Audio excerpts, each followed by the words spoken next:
जय श्री कृष्णा दोस्तों।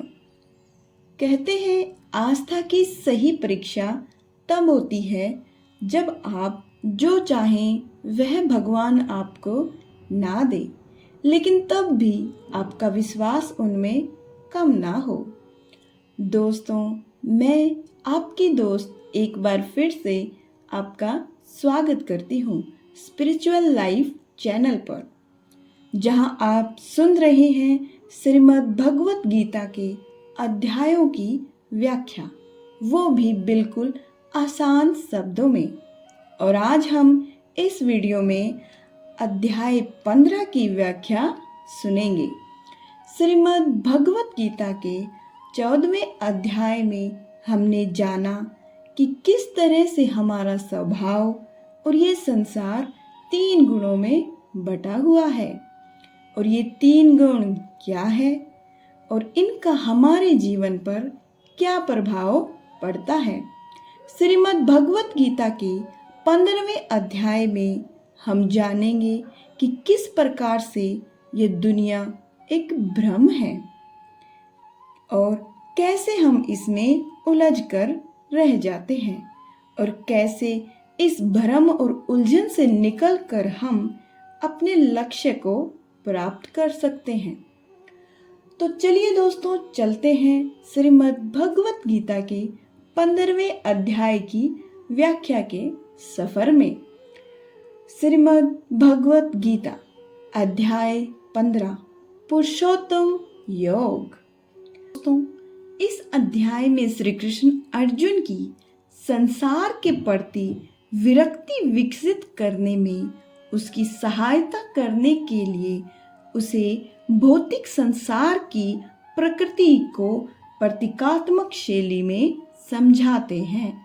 वे भौतिक संसार की तुलना ऊपर से नीचे अश्वत्थ बरगद के वृक्ष से करते हैं।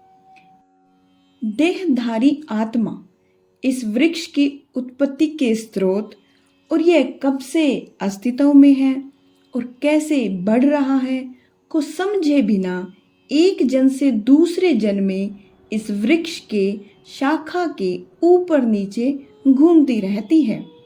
इस वृक्ष की जड़ें ऊपर की ओर होती है क्योंकि इनका स्रोत भगवान में है। वेदों में वर्णित सकाम कर्म फल इसके पत्तों के समान है। इस वृक्ष को प्राकृतिक शक्ति के 3 गुणों से सींचा जाता है। ये गुण इंद्रिय विषय को जन्म देते हैं। इस अध्याय के प्रथम श्लोक में भगवान कहते हैं, ऊर्ध्व मूल मध्य शाखम अश्वत्थं परहुर्व्ययम् छंदांसि यस्य पर्णानि यश्यत् वेद स वेदवित्। अर्थात ऐसा कहा गया है कि अश्वत्थ वृक्ष की जड़ें ऊपर की ओर है तथा इसकी शाखाएं नीचे की ओर होती है। इसके पत्ते देवी स्रोत हैं, और जो इस वृक्ष के रहस्य को जान लेता है उसे वेदों का ज्ञाता कहते हैं। भगवान श्री कृष्ण इस संसार की तुलना एक बरगद के पेड़ से करते हैं। वे कहते हैं, हे अर्जुन, ऊपर की तरफ परमात्मा जिसका मूल है, नीचे प्राकृतिक जिसकी शाखाएं हैं, ऐसे संसार रूपी बरगद के वृक्ष को अविनाशी कहा जाता है। दोस्तों, भगवान 2 चीजों को अविनाशी बताते हैं। एक तो ये संसार रूपी वृक्ष अविनाशी है, और दूसरा उससे भी परे परम अविनाशी है, वो है परमात्मा। वेद जो है इस अविनाशी संसार के पेड़ के पत्ते कहे गए हैं। अब आप पूछोगे कि वेदों को पत्ते क्यों कहा गया है? तो वह इसलिए क्योंकि भटकते भटकते हम जिस अंतिम जन्म को लेते हैं, वहाँ से हमें वेद के वो छंद जो हमारा कल्याण करते हैं, वे हमें प्रेरणा देते हैं। जो इस संसार रूपी वृक्ष को जान लेता है वह वेदों को जान लेता है। कहने का मतलब यह है कि जो संसार को पूर्ण रूप से जान लेता है वही वेदों का ज्ञाता है। वेदों का ज्ञाता वह नहीं होता जो सिर्फ उन्हें पढ़ता है। पढ़ने से सिर्फ प्रेरणा मिलती है, लेकिन जब आप उस रास्ते पर चलेंगे तो इस संसार को समझ पाएंगे और अपने होने का उद्देश्य भी जान पाएंगे। कहने का मतलब यह है कि जो संसार रूपी बरगद का उल्टा वृक्ष है, इसमें 3 गुण जो बताए गए हैं, सत्य, रज और तम है।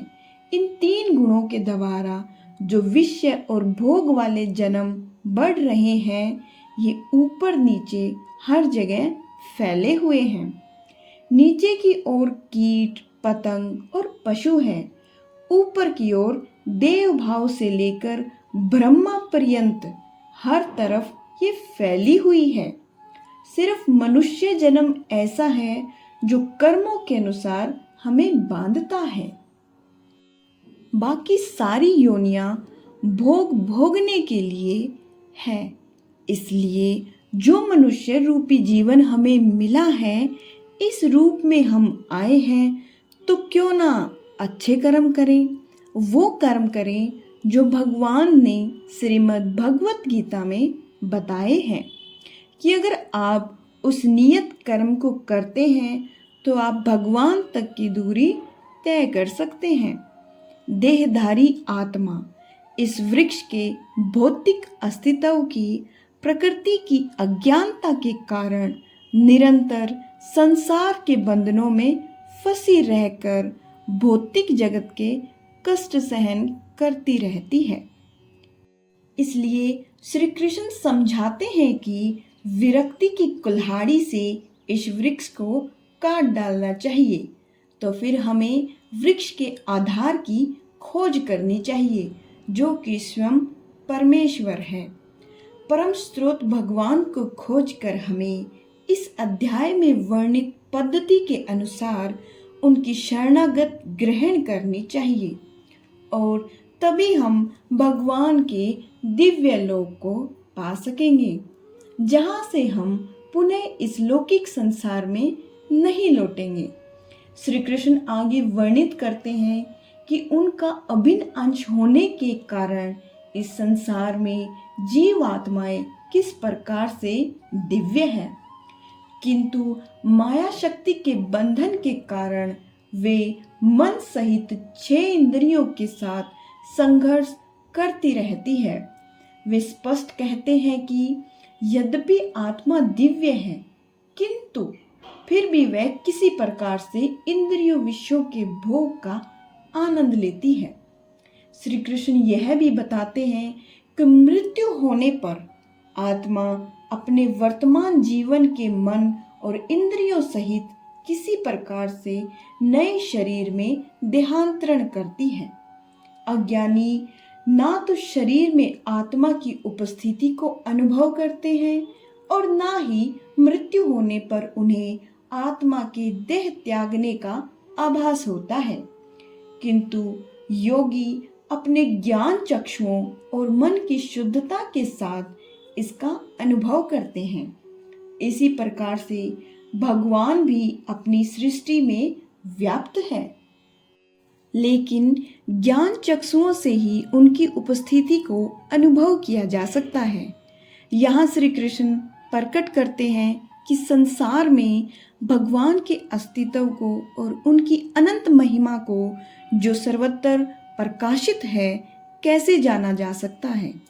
इस अध्याय का समापन शर, अक्षर, पुरुषोत्तम शब्दों की व्याख्या के साथ होता है। शर भौतिक जगत की नश्वर वस्तुएं हैं। अक्षर भगवान के लोक में निवास करने वाली मुक्त आत्माएं हैं। पुरुषोत्तम का अर्थ दिव्य सर्वोच्च व्यक्ति है, जो संसार का नियामक और निर्वाहक है। वह विनाशकारी और अविनाशी पदार्थों से परे है। हमें अपना सब कुछ उस पर निछावर करते हुए उनकी आराधना करनी चाहिए। श्री कृष्ण कहते हैं कि पेड़ की शाखाओं के अंत में नए जन्म मनुष्य की इच्छाओं को दिखाती है। ये पेड़ हर दिशा में इस तरह से बढ़ता रहता है कि ज्ञान के अभाव में मनुष्य इसमें उलझकर रह जाता है, और जो इस पेड़ के रहस्य को जान लेता है वह परम ब्रह्म को प्राप्त हो जाता है।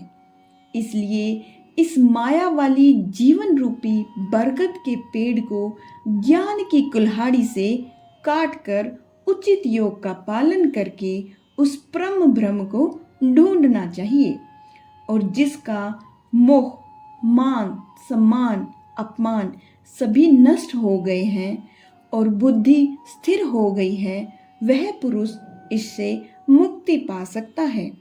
और मुक्ति पाकर जिस परम पद को वह पुरुष प्राप्त होते हैं उसको कोई भी सूरज रोशन नहीं कर सकता, क्योंकि वह मेरा परम धाम है।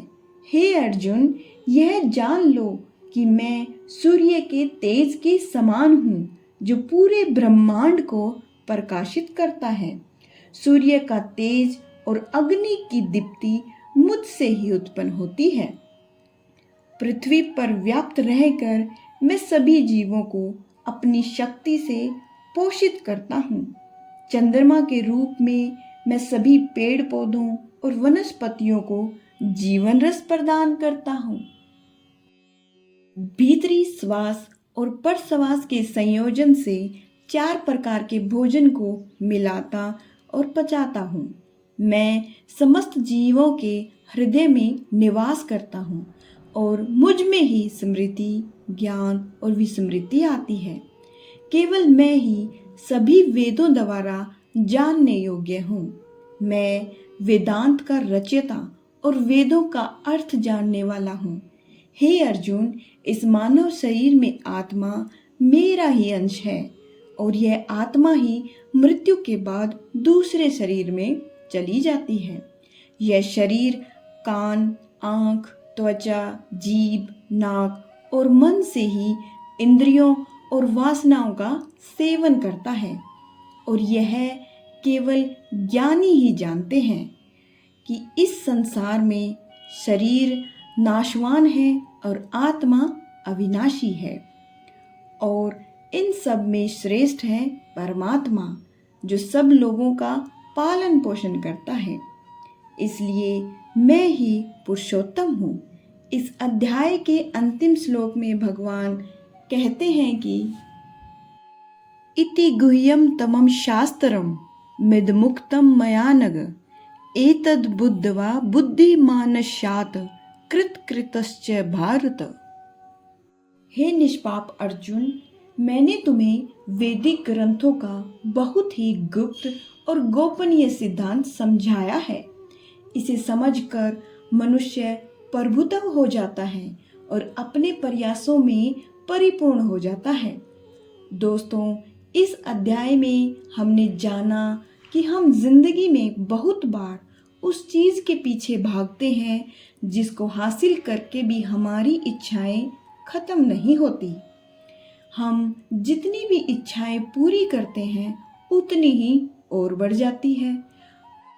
जैसे हम धन प्राप्ति की इच्छा करते हैं तो धन मिलने पर और अधिक धन पाने की लालसा उत्पन्न होती है। मान, सम्मान और ताकत प्राप्त होने पर और अधिक पाने की इच्छा होती है। इसलिए उस इंसान को जिसको जीवन में कुछ बड़ा करना है, उसे अपने निश्चय से उन इच्छाओं के जाल को काट देना चाहिए। तभी वह इस भ्रम और लालसा वाले पेड़ की शाखाओं से मुक्त होकर परमात्मा को यानी अपने जीवन के लक्ष्य को सफलता से प्राप्त कर सकेगा। दोस्तों, आशा है आपको श्रीमद् भगवत गीता के 15वें अध्याय की यह सरल व्याख्या जरूर पसंद आई होगी। इस अध्याय से आपने क्या सीखा? अगर इस वीडियो में मुझसे कोई भी गलती या त्रुटि रह गई हो तो मैं क्षमा प्रार्थी हूँ। मिलते हैं जल्दी ही श्रीमद् भगवत गीता के 16वें अध्याय की ऐसी ही आसान और सरल व्याख्या के साथ। तब तक अपना ध्यान रखिए, स्वस्थ रहिए, खुश रहिए। जय श्री कृष्ण।